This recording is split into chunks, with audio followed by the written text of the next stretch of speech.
오늘 말씀은 마태복음 5장 11절, 12절 말씀 읽겠습니다. 시작.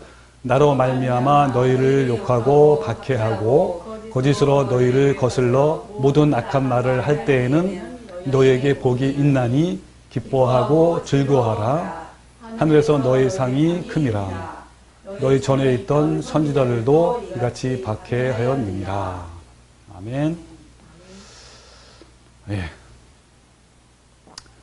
지금 이 팔복의 마지막 단계, 사실은 팔복이 아니고 부복이에요. 8번째 복은 하나님의 의를 위해서 핍박을, 박해를 받는 사람은 복이 있나니 하면서 이제 8번째고, 이 9번째 말씀이 바로 오늘 나로 말미암아 받는 박해죠. 결국은.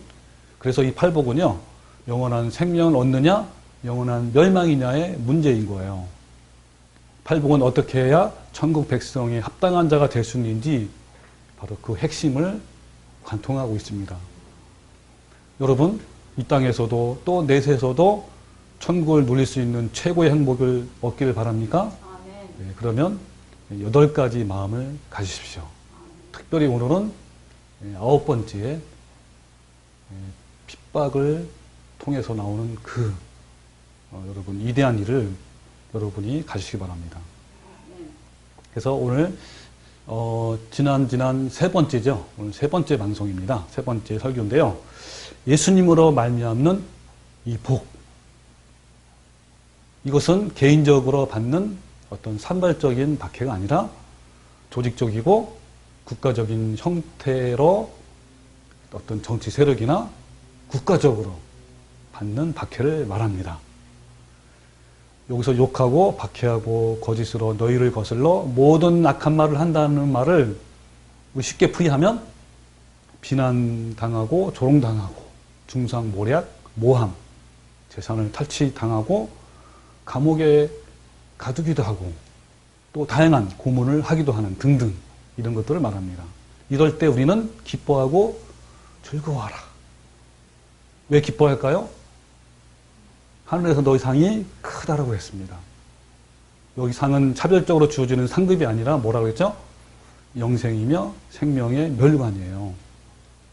우리에게 칭찬과 존귀와 영광으로 우리에게 관을 씌워주실 것입니다. 그래서 각 시대마다 하나님께서는 성도들의 믿음을 단련시키고 참 성도인지 가짜 성도인지를 가려내기 위해서 이런 박해를 허용하십니다. 이때 우리는 믿음의 선진들처럼 믿음으로 승리해서 삶 속에서 증명되어져야 천국에 합당한 자가 되는 거예요. 마태복음 10장 33절에 보면 누구든지 사람 앞에서 나를 부인하면 나도 하늘에 계신 내 아버지 앞에서 그를 부인하리다. 이런 엄청난 박해에서 끝까지 주님을 믿고 배반하지 않고 부인하지 않고 배도하지 않고 지키는 것이 바로 합당한 자인 거죠. 우리 지난 2번, 3번 설교에서 예수님과 또 그 제자들, 또 초대교회 성도들이 로마 황제에 의해서 200년 동안이죠. 심한 박해를 받아온 것을 알았고요. 또 지난 설교에서는 짐승의 표가 무엇인지, 또 중세기의 짐승의 표를 받지 아니하는 성도들을 적그리스도가 어떻게 박해를 했는지 한 가지 사례를 들었습니다. 오늘은 이어서 중세기 짐승의 표의 사례를 들면서 앞으로 우리에게 일어날 짐승의 표 환난에 대해서 잠깐이지만 한번 알아보겠습니다.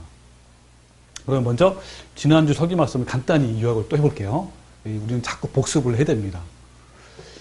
계시록 13장에 2마리의 짐승과 짐승의 표 환난 660명에 대한 내용이 나오죠. 이 두 짐승의 정체는 적그리스도, 그죠? 권력을 가진 정치 세력과 종교 세력의 연합체입니다. 그런데 이 적그리스도는 앞으로 미래에 갑자기 나타나는 것이 아니라 어때요? 초대교회 때 이미 존재했다고 성경이 말씀하고 있죠. 사도 요한은 요한일서를 통해서 명백하게 지금도 많은 적그리스도가 일어났다라고 했고요. 또 이 적그리스도는 저희가 우리에게서 나갔다 그랬어요. 그리고 바울은 데살로니가후서에서 적그리스도는 불법의 비밀이 이미 활동하고 있으나, 그러니까 초대교회 때 이미 활동하고 있어요. 지금 막는 자가 있기 때문에 못 나온다. 라고 했습니다. 그럼 지금 막는 자는 당연히 로마 황제죠. 초기 로마 황제는 어때요? 로마 당시에 황제의 권력이 막강했습니다. 일반적인 황제런 어떤 그런 개념이 아니라 마치 신적으로 존재하는 그런 어마어마한 권력을 가졌죠. 근데 이 서로마가 멸망한 후에 신성 로마 제국이 일어나면서 538년도에 숨어있던 비밀 활동하고 있던 이 적그리 정체가 슉 올라가요. 슉 올라오는 거를 이제 다니엘서에서는 작은 뿔이 슉 올라옵니다. 자, 그 정체가 바로 적그리스도인데, 이때 이 황제가 칙령을 선포해요. 어떤 걸 선포하냐면, 이 로마 교회에게 막강한 권세를 줍니다. 이로써 이제 교황권이 세상을 지배하는 중세기의 종교 암흑 시대가 열리기 시작한 거예요. 그 이후 로마 교황권은 1000년 이상 종교를 장악하고 또 막강한 권력을 또 가지기도 하고 또 당시의 황제들과 연합을 해서 참 성도들을 핍박을 했습니다. 이 두 세력이 바로 요한계시록 13장에 나오는 두 짐승이에요. 이 정체를 알아야죠. 정체를 모르면 어떤 것도 우리는 아무것도 할 수 없어요. 상대편의 정체를 정확하게 꿰뚫어보고 그래야 우리가 이길 수 있습니다. 이 두 짐승이 모든 사람에게 오른손이나 이마에 표를 받게 하고 이 표를 받지 않는 사람에게는 매매를 못하게 하는 경제권도 빼앗고 또 누구든지 죽이라는 이런 말씀이 있습니다. 이거는요, 중세기에도 동일하고 지금도 앞으로도 동일할 거예요. 그러면 여기서 손과 이마에 짐승의 표를 받는 것이 뭘까요? 우리 지난번에 했죠? 지난 설교에서. 현재 많은 사람들이 짐승의 표를 베르칙 같은 도구라고 하잖아요. 그러나 짐승의 표는 많은 사람이 말하는 이 베르칙 같은 어떤 기계장치가 아닙니다. 왜 그런가는 지난주 설교에 자세히 한번 들어보시고요. 그럼 짐승의 표를 알기 위해서는 하나님 표가 뭔지 알면 돼요. 하나님 표에 대한 내용이 신구약에 자세히 나옵니다. 역시 지난주 설교에 있습니다. 결론적으로 이 하나님 표는 성도가 지켜야 할 하나님의 말씀 계명이며 하나님의 표를 손에나 이마에 받는다는 것은 어떤 의미냐면 하나님의 말씀을 가장 중요하게 여기고 모든 삶 속에서 지켜 행하여 결국 예수님의 성품을 가지라는 거예요. 하나님께만 경배하고 섬기라는 것이죠. 이게 신구약을 통틀어서 나오는 하나님의 표입니다. 그럼 하나님 표가 이거라면 짐승의 표는 반대 아닙니까? 그 짐승의 표는 뭐죠? 바로 적그리스도의 말씀, 교리, 계명, 신조, 그들의 교훈을 말하는 거예요. 즉 로마 가톨릭이죠. 그러면 짐승의 표를 이마나 손에 받는다는 것은 뭐죠? 적그리스도의 말씀과 교리를 따른다는 거 말아요.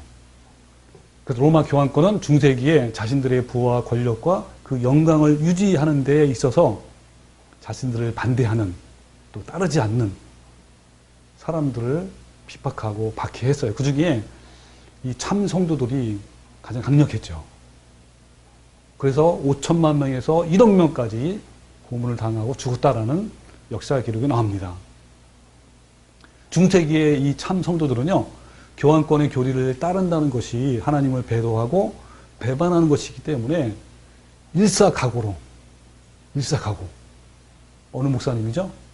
주기철 목사님의 일사각오처럼 끝까지 저항한 거예요. 그래서 그들의 중요한 표적이 되었고 박해를 위해서 끝까지 추적당하고 이랬습니다. 그 과정을 지난주에 이어서 오늘도 몇 가지 사례를 우리 알아보겠습니다.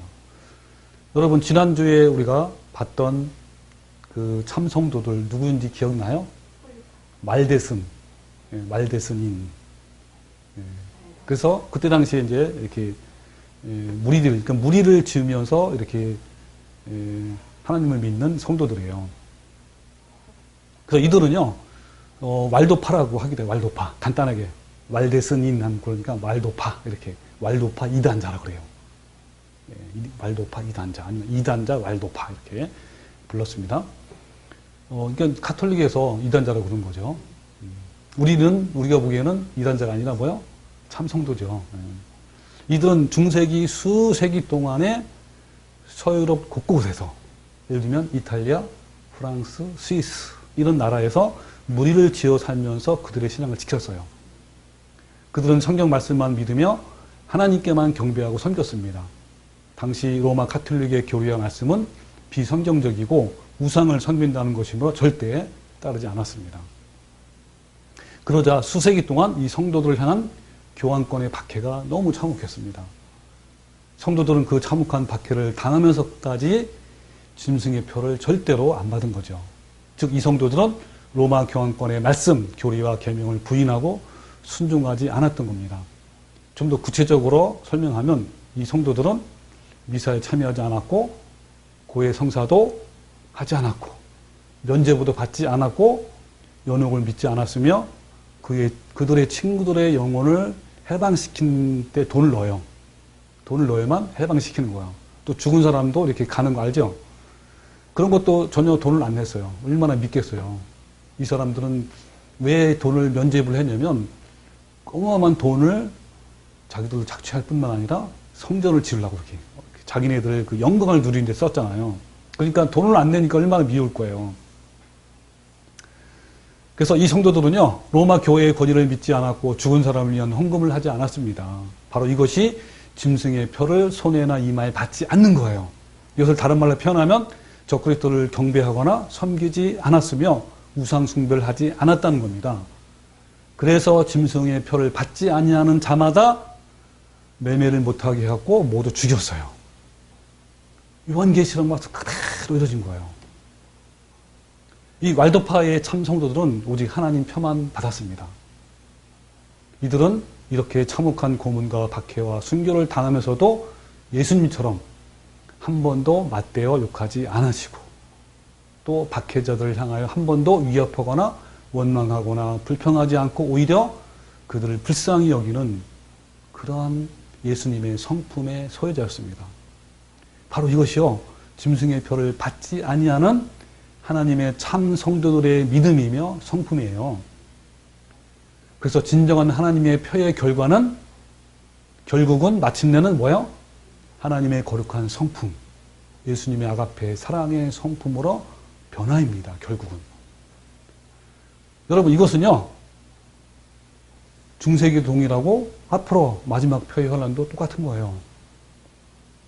로마 교황권은 막강한 권력으로 성도들의 믿음과 신앙을 핍박했는데 역사가들은 이러한 시기를 종교 암흑 시대라고 부르는 겁니다. 그래서 이런 종교 암흑 시대 동안에 교황권의 핍박이 극렬해지자 참 성도들은, 그때 당시에 유럽에 있는 참 성도들은 성경의 진리를 지키기 위해서 깊은 산과 계곡으로 숨어 들어갔어요. 대표적인 무리와 단체, 교회가 아까 왈데스닌, 왈도파, 슈그노족, 그 다음에 알비젠스, 이런 무리들이에요. 유럽에 이제 퍼져 있는 거죠. 이들은 깊은 산 속에 숨어서 수세기 동안 자신들의 신앙을 포기하지 않으면서 교황권의 압력과 핍박에 대항했던 사실을 역사를 통해서 알 수 있습니다. 특히 우리 왈데스님들, 왈도파, 박해자들의 잦은 핍박을 피해서 골짜기나 또는 숨을 수 있는 깊은 어떤 산림 속, 그리고 뭐 계곡이나 절벽, 이런 데서 피난처를 삼은 거예요. 인권을 박탈당한 그 성도들의 도덕적 품성에는 아무런 책 잡힐 일이 없습니다. 그들을 추격하는 체포하는 복도들까지도 그들은 참 온유했고 조용하고 경건한 백성이라고 이렇게 할 정도였어요.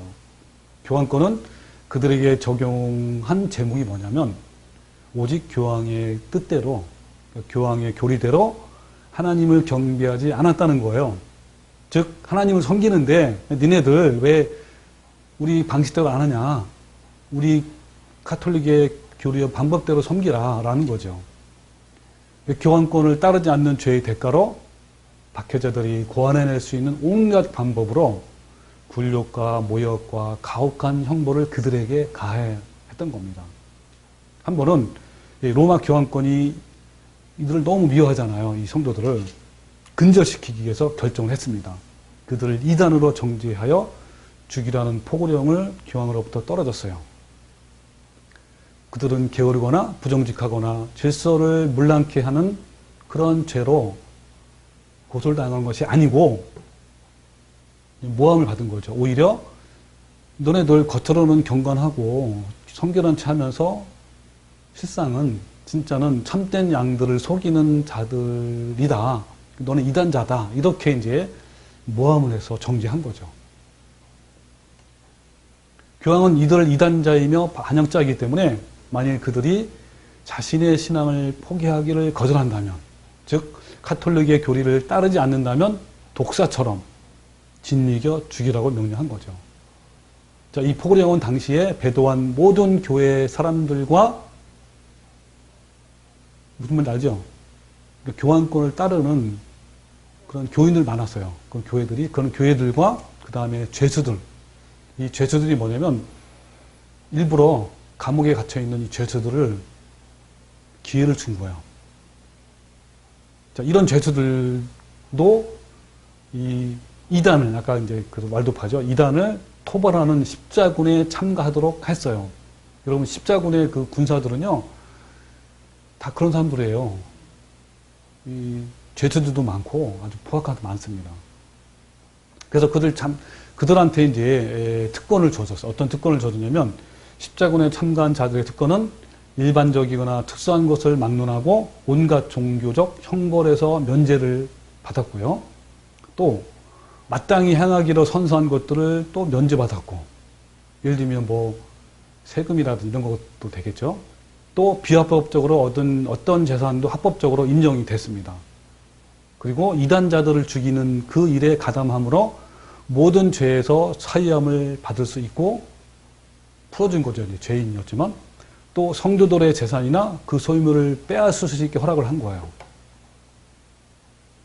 이 하나님을 경외하던 말도파들은 이렇게 수세기 동안 박해를 받아왔지만 끝까지 배반하지 않고 하나님의 영광을 위해 사랑과 믿음으로 견디었습니다. 그들 자신은 물론이고요.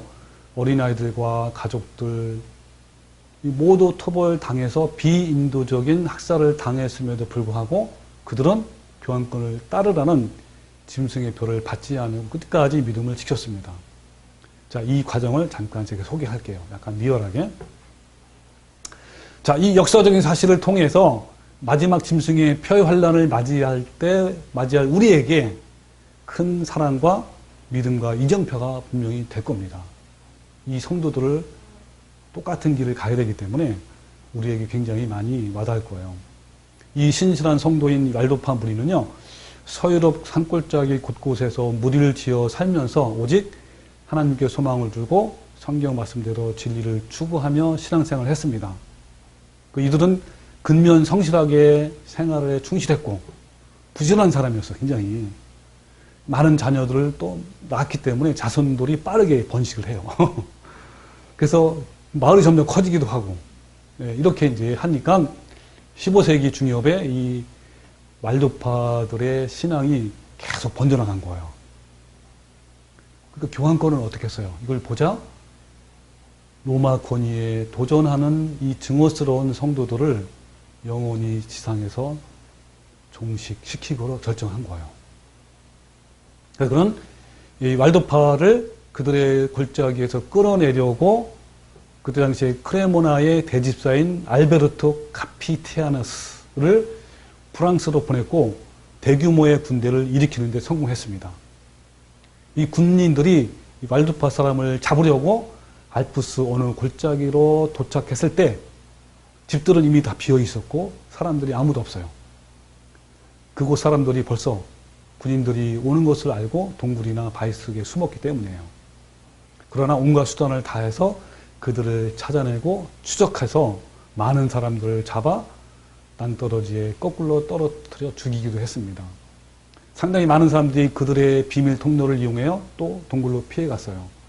근데 군인들이 그들을 붙잡을 수 없게 되자 동굴들을 찾아내어 그 어귀에 나무를 막 쌓고 불을 지른 거예요. 엄청나게. 동굴 안에 있던 사람들은 모두 연기와 큰 열 때문에 질식을 해서 죽었어요. 물이 다 탄 후에 동굴을 뒤지니까 약 1000여 명이나 되는 시체가 발견되었고 그 가운데 대부분은 여자들과 어린 아이들이었습니다. 그래서 그 공격에 죽은 성도들이 약 3000명에 달했답니다. 또 그 외에도 알프스산 북쪽인 이탈리아 북방으로 간 그 성도들도 있었고요. 또 알프스에 또 다른 산맥이 있나 봐요. 그 사람들도 이런 유사한 핍박과 죽음을 당했습니다.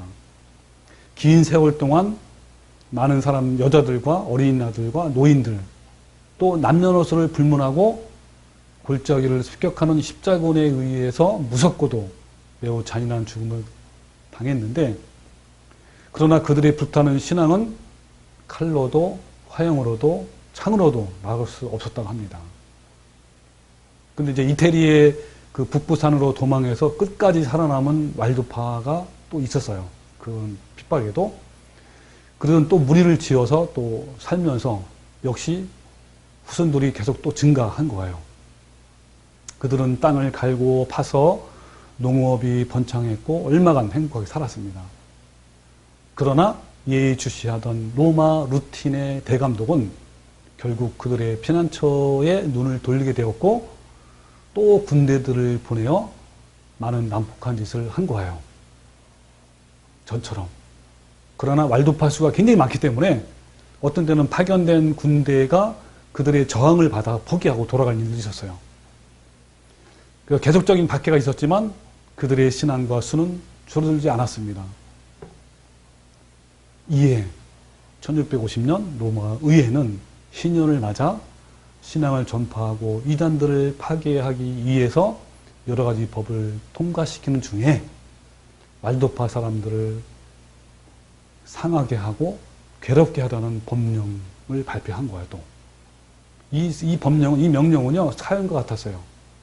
자, 왜 그러냐면 이 박해는 모든 교회사 연대기에서 가장 간인한 박해 중에 하나라고 역사는 말합니다.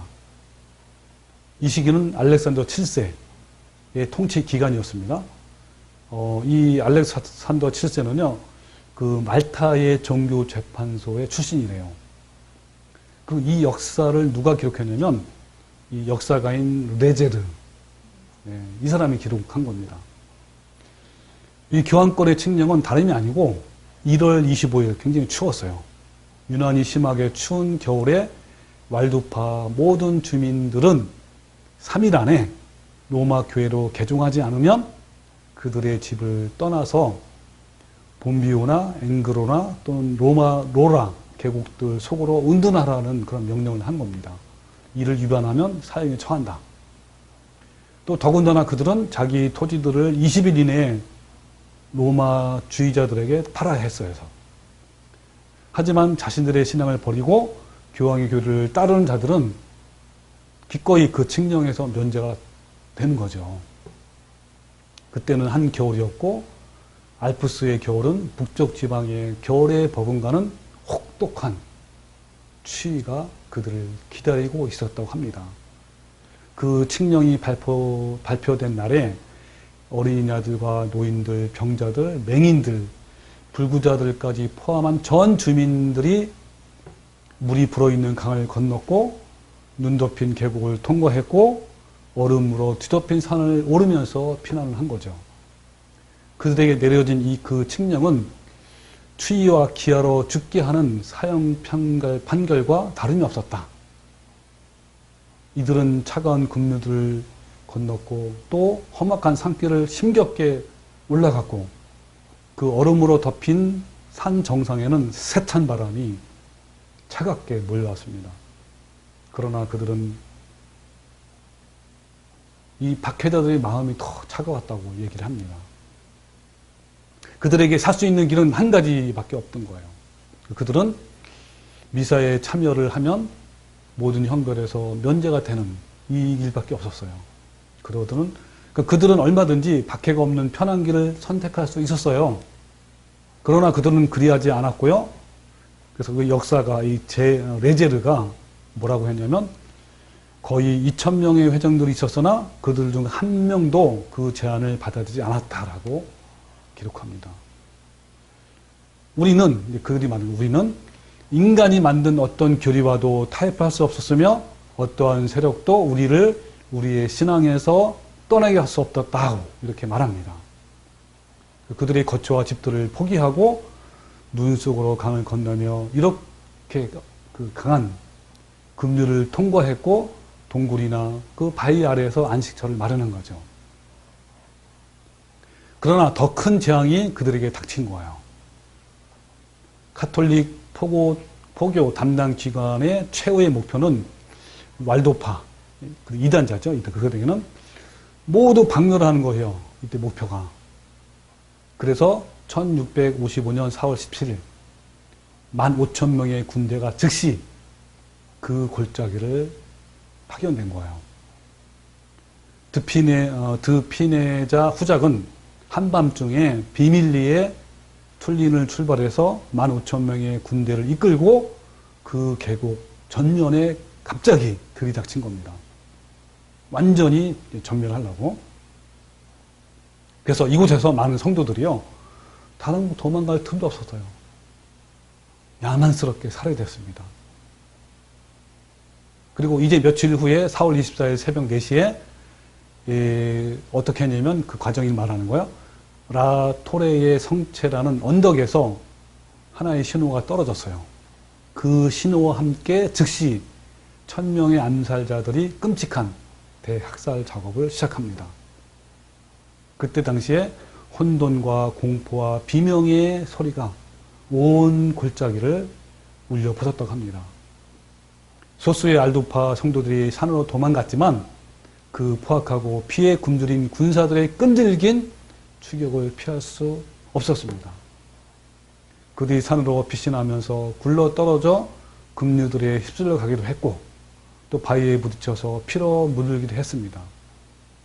그때 한 명의 사제이자 수도사인 그 부대원들에게, 그 수도사가 부대원들에게 그들을 거주했던 모든 집들을 다 불러 태웠습니다. 촌락들, 그리고 세우는 조그만 교회들, 농장들 다 불과 연기로 휩싸였습니다. 마치 용광로 같다고 해요. 근데 그 중에 살아남은 사람들은 그들의 모든 재산을 강제로 빼앗기게 되었고, 피드몬트의 도성이라는 감옥에 감금된 거예요. 이 감금된 사람들이 12,000명 정도 되는데, 이들은요, 어두컴컴한 토굴의 감옥에 갇혀서 가장 잔인한 취급과 공문을 받았다고 합니다. 그들은 아주 형편없는 빵을 먹었으며 썩은 물을 마셨고, 그들의 유일한 침대는 맨 돌이나 아니면 썩은 지피였다고 합니다. 이런 불결한 환경으로 인해서 열병과 다른 질병이 일어나서 많은 사람들이 죽었대요. 이런 고통스러운 상태에 있기 때문에 로마 교회로 개종하려는 사람들이 종종 나왔다고 합니다. 그러나 소수를 제외하고는 그들의 신앙을 계속 고수했습니다. 이렇게 취급을 받는 가운데 몇 개월 안에 그들의 수가 12,000명에서 3,000명으로 줄어들었어요. 그러나 동굴 안에 늘 채워졌던 찬송 소리는 그들의 기도와 함께 하늘로 울려 퍼졌다고 합니다. 그러자 이 박해자들은 이제 이들을 박해하기 위해서 새롭고 들어본 적이 없는 고문과 죽음의 형식들을 개발하기 시작한 거예요. 이날에 누구도 감히 이 박해자들의 모든 역겹고 두려운 행위들을 기록해낼 수 없었다고 합니다.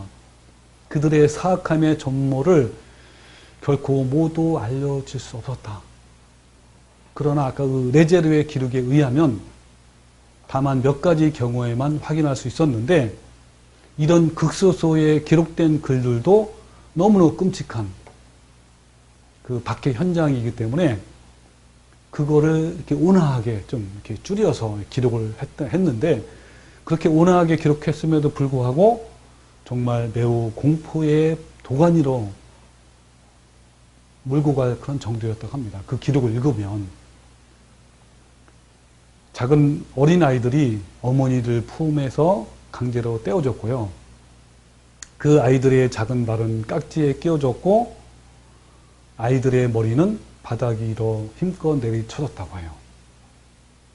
또는 두 병사 사이에 붙들린 채 아이들의 그 떨고 있는 팔다리는 우악스럽게 찢어지고 있다고요. 또 그들의 토막난 시신들은 그 후 길가나 돌에 버려져서 짐승들의 먹이가 되었고, 또 병자들과 노인들은 거처에 산채로 화형당하기도 하고, 또 어떤 이들은 손과 발과 다리가 절단되었고 그 절단 부위에 불이 붙여져서 그들의 유혈을 지혈시키기도 하고, 그 고통이 연장된 거죠. 또 어떤 이들은 산채로 가죽이 벗겨졌고, 어떤 이들은 산채로 구워졌고, 또 어떤 이들은 내장이 도려지는 그런 일을 당했고, 또 자기 소유의 과수원에서 그 나무에 묶여진 채 심장이 도려내기도 하고, 또 어떤 이들은 두렵게 사지가 절단되었고, 또 다른 이들의 뇌는 끓여져서 인육으로 먹는 사람에게 먹히기도 했고, 또 어떤 이들은 자신의 밭고랑에 못질을 해서 묶인 후 마치 사람들이 토양에 비료를 주듯이 그들을 쟁기질을 해서 그들의 그 땅이 비료가 되었다고 하기도 합니다. 또 많은 사람들이 산채로 매장당하는 게 사고요. 아버지들은 이 목둘레에 자기 아들의 머리를 두른 채 형장으로 끌려갔다고 합니다. 또 부모들은 죽기 전에 먼저 아이들을 폭행당하고 학살당하는 것을 지켜봐야만 했고요. 그러나 여기서 우리는 멈춰야 한다고. 왜냐하면 더 이상 이 네제르의 무시무시한 이야기를 이어나갈 수 없다고 합니다. 너무나 참혹하기 때문에 거기에는 치가 떨리고 혐오스럽고 괴기스러운 행위들이 너무나 나오는 거예요. 전적으로 그리고 압도적으로 역겹고 두렵고 악마 같아서 우리는 감히 그것을 입으로 다 표현할 수 없다고 얘기합니다. 이 역사를 기록하는 네제르는 다음과 같이 고백을 합니다. 뭐냐면, 내가 이 어둠의 자식들의 행일들을 기록하는 동안 손이 떨려서 간신히 펜을 들 수 있었고, 눈물이 억수같이 흘러서 잉크와 범벅이 되었다라고 이렇게 고백을 했다고 합니다. 여러분, 정말 이 고백대로 이 기록을 다 읽어 내려가면 너무 역겹고 너무 무시무시하고 이렇다고 해요. 그러면 마지막 때는요, 이 더 큰 환란이 있을 거라고 다니엘서와 예수님을 말씀하잖아요. 그죠? 너무너무 참 이걸 읽으면 두렵기도 해요. 사실은 이것보다 더 큰 환란이 우리한테 남아있기 때문에 그런 거예요. 여러분, 이 로마 교회가 최초로 이 종교 재판관들을 임명된 것은 이 왈도파들의 전도와 그들의 설교 때문에 이제 생긴 거예요. 이게 뭐냐면, 이런 끔찍한 박해가 중세기 후반으로 갈수록 더 강도가 세진 거예요. 이런 박해 행위를 법적으로 조직적으로 실행하기 위해서 이 종교 재판소가 생기게 된 겁니다. 교황 이노센트 3세는 자신의 그 영향권 내에서는 사람들의 신앙에 관한 정보를 입수하기가 어렵다는 것을 알고 처음에 이런 이유로 인해서 종교 재판소를 세웠습니다. 그리고 수도사들을 종교 재판관으로 임명했고, 그래서 이단의 혐의가 있는 사람들을 발견을 해서 그들을 죄가 있다라고 선고한 거죠. 그리고 종교 재판관들은 모든 나라에 파견되었으며 그들의 세력은 제한을 받지 않았고, 그들은 남녀노소 빈부귀천을 가리지 않고 그들이 하고 싶은 대로 할 수 있는 권한이 있었다고 합니다. 그만큼 권력이 있었다는 거죠. 마음 놓고 하는 거죠. 그래서 만일 어떤 사람이 왈도파가 가르치는 믿음을 가졌거나 또는 로마 교회가 시키는 대로 하지 않고 성경을 그대로 따르는 독자적인 신앙을 가진 사람과 연관되어 있다고 알려지면 그의 목숨과 재산은 끝장인 거예요. 또 종교재판소에서 일반적으로 집행하는 이 고문은 사람이 상상을 초월하는 것들이었다고 합니다. 그곳에는 늘 무시무시한 살인 도구들이 있었고 죄수들의 뼈와 사지를 늘어뜨려서 어긋나게 하는 그런 도르래와 밧줄 그리고 벤치 등등 무서운 기구들이 있었다고 합니다. 몇 주일이고 고문하다가 결국에는 산채로 불태워 죽였기도 합니다. 그런데 그들이 이단자들을 이렇게 고문하는 이유는요, 참 굉장히 합리화를 시킨 거죠. 어떤 거냐면 이런 고문을 통해서 이단을 믿는 것을 포기하면 지옥이나 연옥에 가서 벌을 받을 형벌이 감해진다고 믿었기 때문인 거예요.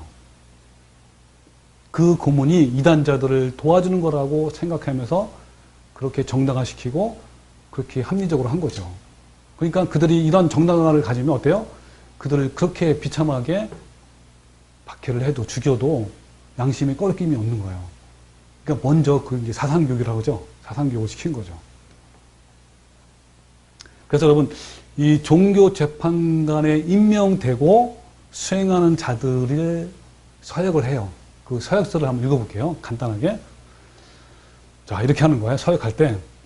예, 교황청에 선택받은 주교인 나, 누구누구는 다음과 같이 서역합니다.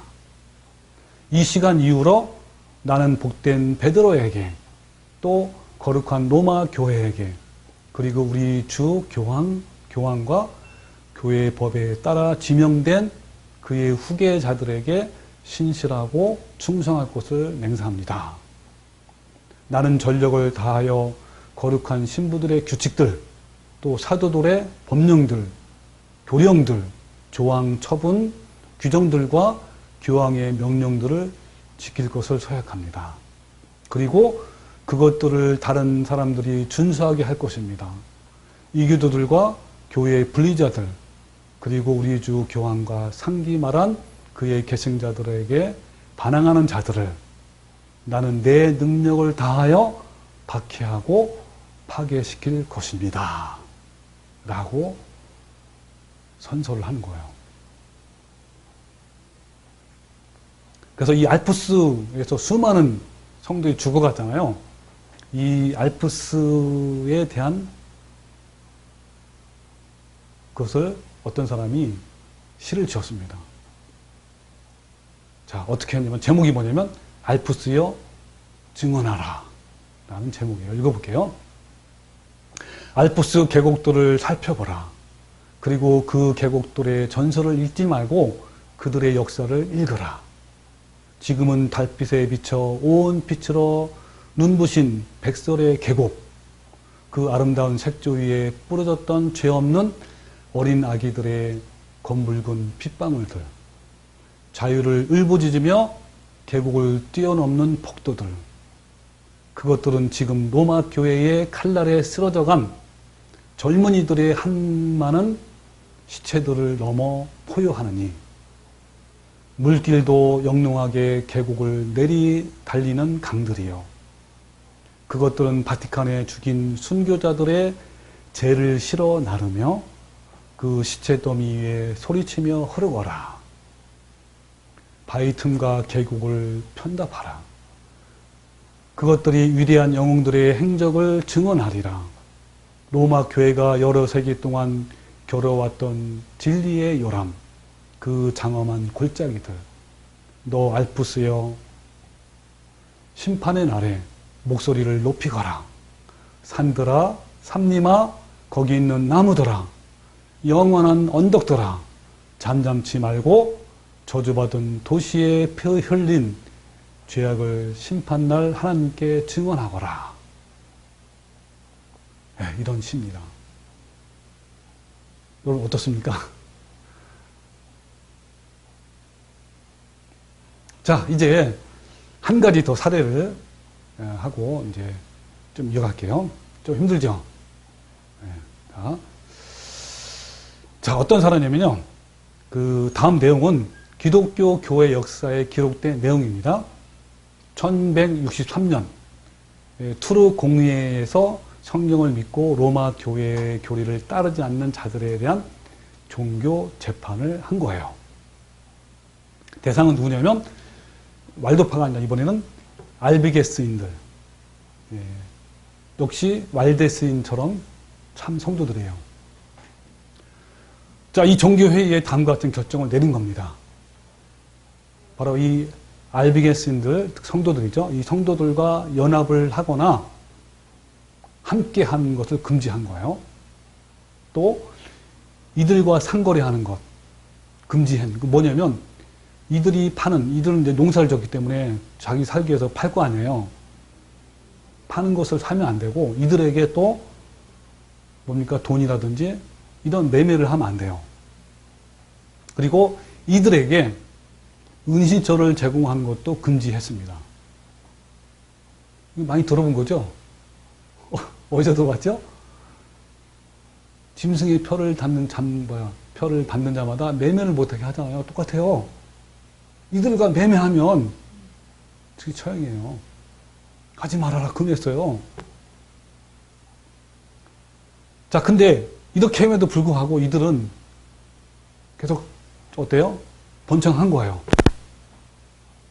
그러자 2차 종교회의가 또 있어요. 자, 어떤 그런 결정이 되냐면 이들은 이단자다. 그래서 얼마든지 박해도 괜찮다. 라고 또 2차의 포고령이 또 내려진 거예요. 그러자 각국 국왕들은 교황의 명령에 따라 이 성도들을 감금시키고 그들의 재산을 몰수하고 고문하고 죽이는 일을 명령대로 수행한 거예요.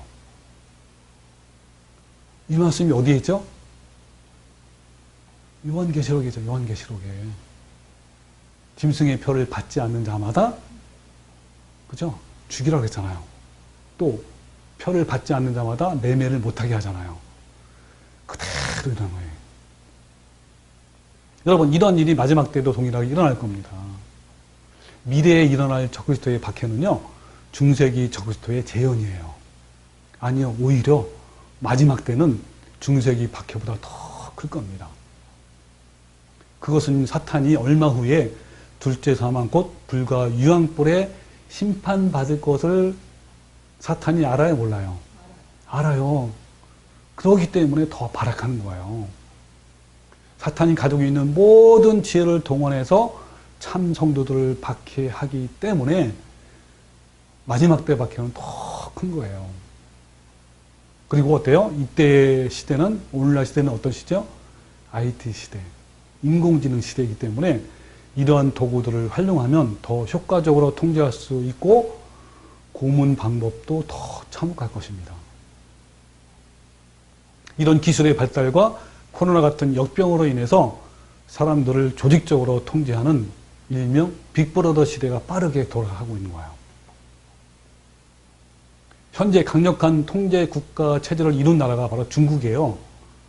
여러분, 중국은요, 공산당이 집권하기 때문에 사생활 침해 논란이 많음에도 불구하고 완벽한 통제 사회를 구축한 겁니다.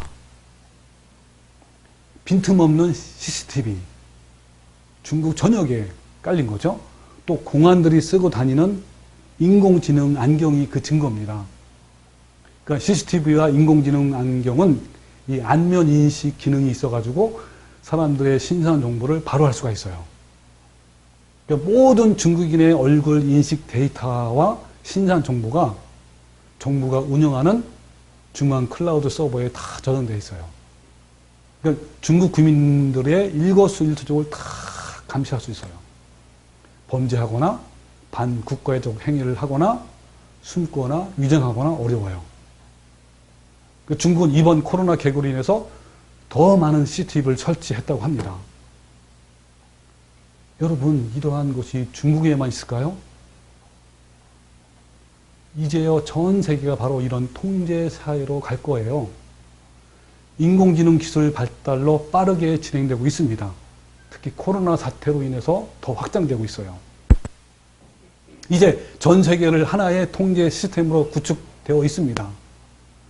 이런 인공지능 기술은요, 과거 중세기 시스템보다 더 정밀하고 빈틈없이 적그리스도의 통제 시스템이 이제 이루어지는 거예요. 믿지 아니하는 일반인들은 이 통제 시스템이 안전하고 생명을 유지하는 수단이라고 판단했기 때문에 기꺼이 수행을 해요. 또 믿는 교인들 대다수가 역시 이 시스템에 따를 겁니다. 근데요, 이런 시스템 안에는 분명히 짐승의 표가 어떻게 둔갑이 되냐면 평화와 사랑과 안전과 인권과 평등이라는 이름으로 포장되어서 있는 거예요. 진리를 모르는 사람은 몰라요. 그냥 넘어가는 거야. 너무 좋기 때문에. 그러나 참 성도라면요, 그 짐승의 표를 분명하고도 확실하게 분별할 수 있어서 그 시스템에 절대로 따라가지 않을 겁니다. 근데 어때요? 일반적인 사람들은, 또 일반적인 교인들은요, 너무 좋은 거야. 자기 생명을 안전하게 해주고 그러기 때문에 다 참가할 거예요. 그러면 이 모든 것을 주도적인 이 적그리스도의 세력은요, 마침내 일반 대중들의 다 홍을 받죠. 왜냐면 요한계시록 실현장에 전 세계가 그를 따른대요. 자, 일반 대중들도 그렇고요, 또 배도한 교회들과 합세를 해서 중세기처럼 더 참혹하게 참성도들 무참하게 받게 할 겁니다. 자, 이쯤 되면 이 마지막 때 짐승의 표 환란에 대한 의미상이 몇 가지 이렇게 올라올 거예요. 첫 번째, 자, 중세기 교황권은 유럽을 다스렸지만 마지막 때 짐승은요, 전 세계를 다스리고 통치한다고 요한계시록에 말씀하고 있잖아요. 그것도 강요에 의해서가 아니라 전 세계가 자발적으로 짐승을 따른다고 했어요. 자, 그렇다면 지금 교황권은 중세기보다 더 강력한 파워를 가지고 있어야 가능하잖아요. 그러면 지금 교황권은요, 중세기보다 더 강합니까? 자, 이 부분을 알기 위해서 우리는 역사적으로 교황권이 어떻게 종교에서 강력한 세력이 되었는지, 그들의 권력과 경제력이 얼마나 강력하게 부활했는지 그 과정을 알아야 합니다. 그리고 왜 자발적으로 많은 사람들이 짐승을 따라갈까? 이 부분에 대해서는 다음 주에 또 자세히 알 거예요. 두 번째, 마지막 때의 짐승의 표는 도대체 뭘까요? 중세기는 뭐죠? 미사나 고해성사, 면죄부, 연호, 마리아 숭배, 성상 숭배 이런 거 하잖아요. 그럼 여러분, 그것을 이제 앞으로 이것이 어떻게 일어날 건지를 알면 그 로마 카톨릭의 짐승의 표가 어떻게 역사적으로 바뀌었는지를 굉장히 많은데 몇 가지만 제가 소개할게요. 먼저 그 죽은 자들을 위한 기도하거나 십자가의 형상, 원래는 십자가 형상이 없었어요. 형상을 만들고 또 천사나 죽은 성인들과 그 형상에 숭배하는 게 AD 300년경에 있었고요. 미사가 매일 드리는 예식이 된 게 AD 394년. 그리고 에베소 공회를 통해 마리아를 높이기 시작한, 즉 하나님의 어머니다라고 칭호를 부르기 시작한 게 AD 431년. 그리고 사제들이 특별한 옷을 입기 시작한 거예요. 여러분, 현재 그 교회에서도 막 그 이상한 옷 입잖아요, 이렇게. 그것도 다 여기서 나온 거예요, 천주교에서. 이때가 AD 500년. 또 그레고리 1세가 연옥이 교리가 됐어요. 확립된 게 바로 AD 593년. 또 마리아나 죽인 성인들, 천사들에게 기도하는 것. 그리고 최초의 교황, 그 전까지는 AD 600년이, AD 600년 전에는요, 교황이라는 일이 없었어요. 이때 보니파스 3세죠. 교황이 처음으로 교황이라는 명칭을 사용. 교황은 뭐냐면 파파예요. 나는 아버지다. 이 아버지가 뭐냐면, 하나님은 파파라는 용어는요, 하나님밖에 쓸 수 있는 용어 아니에요. 그러니까 여기서 교황은 뭐냐면, 나는 하나님이다라는 뜻이에요. 그리고 성수. 그러니까 성스러운 물, 그러니까 소금과 기름을 섞어 물에 그렇게 축성해서 만든 이 성수인데, 이것이 AD 850년. 그리고 요셉도 숭배했어요. 성 요셉이라고 해요. AD 890년. 또 이제 그 교황 요한 15세가 죽은 사람들을 성인으로 선언한 것이 이제 AD 995년이고요. 그리고 미사가 어떻게 발전됐냐면 이 희생 제사로 발전했고 그 참석을 강요했어요. 이게 이제 11세기예요. 그리고 드디어 아까 얘기했죠. 종교재판소가 제정된 게 AD 1184년. 그 면죄부 판매한 거가 1190년. 그리고 화채설 알죠? 화채설. 이게요. 확립된 게 1215년이에요. 그리고 고해 성사가 확립이 된 게 언제냐면 AD 1215년. 그리고 평신도들에게 성경을 금지한 거가 바로 AD 1229년. 그리고 무염시태 알죠? 마리아의 무염시태. 그러니까 마리아도 죄가 없다. 그런 상태에서 예수님을 잉태했다가 이 무염시태예요. 그 선언한 게 1854년. 그 다음에 교황 피오 9세가 로마 카톨릭 교회가 승인하지 않는 종교, 언론, 이런 모든 것들을 다 정지한 거예요. 어때 좀 갈수록 세죠? 그 다음에 교황의 절대 무오류성. 이게 뭔지 알죠? 무오류성은 하나님밖에 없잖아요. 하나님 죄도 없고 완벽하시고 완전하시잖아요. 근데 교황도 그렇다는 거예요. 선언했어요. AD 1870년. 또 여러분 마리아가 몽소 승천한 걸 선언했어요. 여러분 마리아의 몽소 승천이 뭔지 아세요? 성모 마리아가 하나님의 부르심을 받아 승천한 거예요.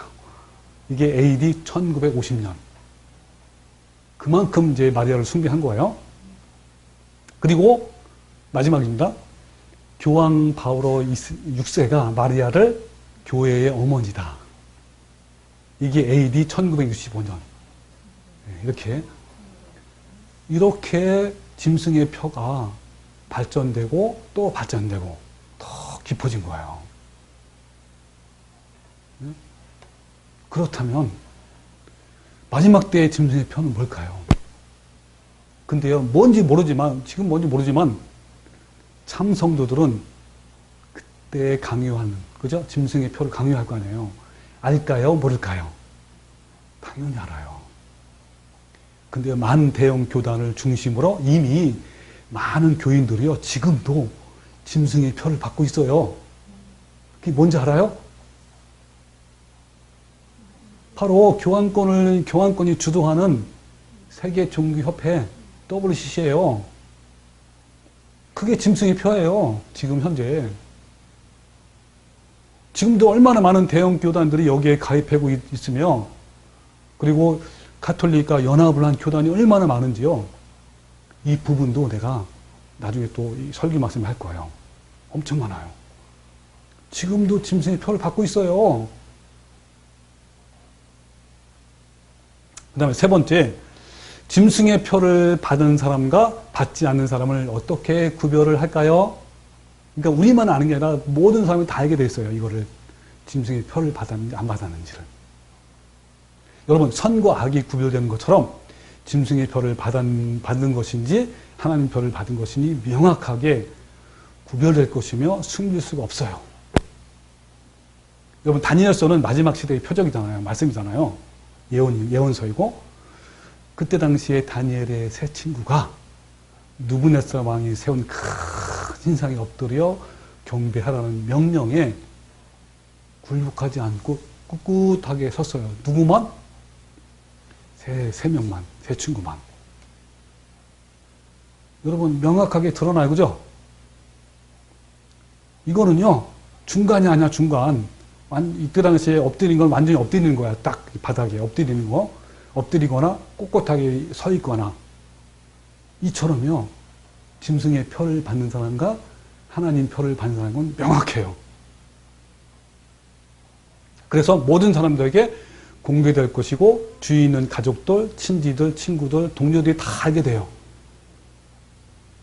이들이 바로 우리를 우리 참성도들이죠. 박해하는데 앞장설 거예요. 누가? 나를 모르는 사람들이 아니에요. 결국은 가족들도, 왜냐면 로마 황제 때도요, 로마 황제가 그 성도를 핍박했잖아요. 그때도요, 가족들이 이렇게 신고도 했어요. 초대교회 때도 많은 교황에 박해받을 때도 많은 성도들이 주위에 있는 사람들의 신고와 고발에 의해서 잡혀서 박해를 많이 받았습니다.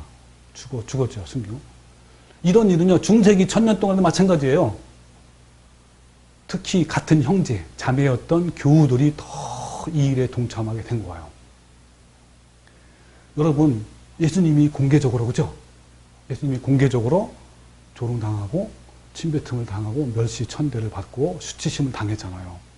그것처럼요, 우리도요, 공개적으로 내가 아는 사람들로부터 그런 일을 당하게 될 것이 분명합니다. 이런 일이 왜 가능한지 앞으로 알아볼 거예요. 왜 가능한지. 자, 네 번째, 짐승의 표를 받지 않는 성도들을 중세기처럼 마지막 때 그렇게 무자비한 박해가 가능할까요? 인권 시대인데 지금 자유민주주의 시대까지 왔잖아요. 가능할까요?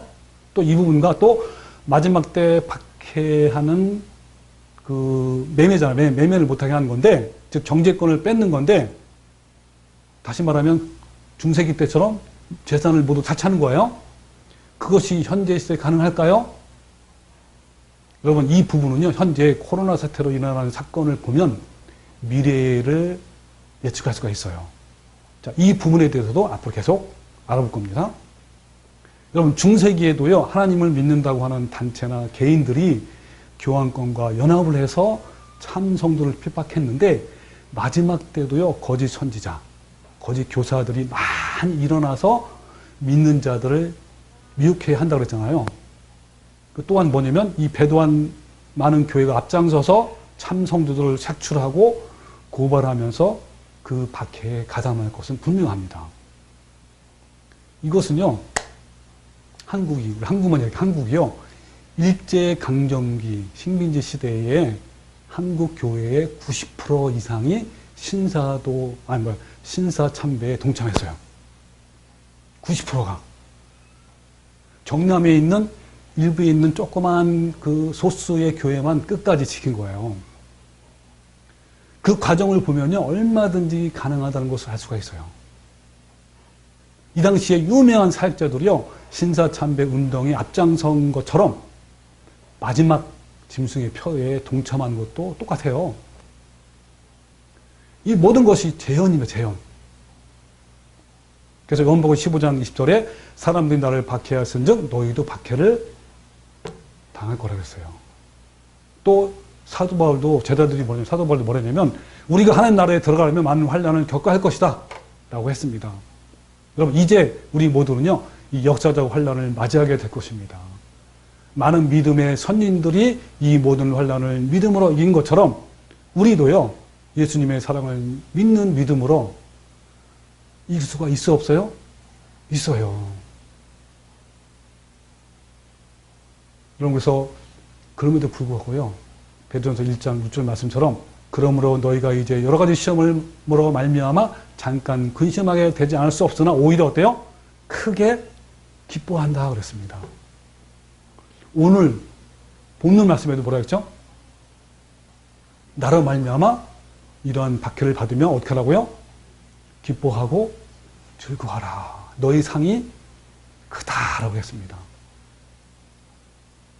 여러분도요, 믿음의 선지들처럼 이 마지막 환난을 믿음으로, 사랑으로 승리하는 성도가 되시기를 주님의 이름으로 축원합니다. 아멘.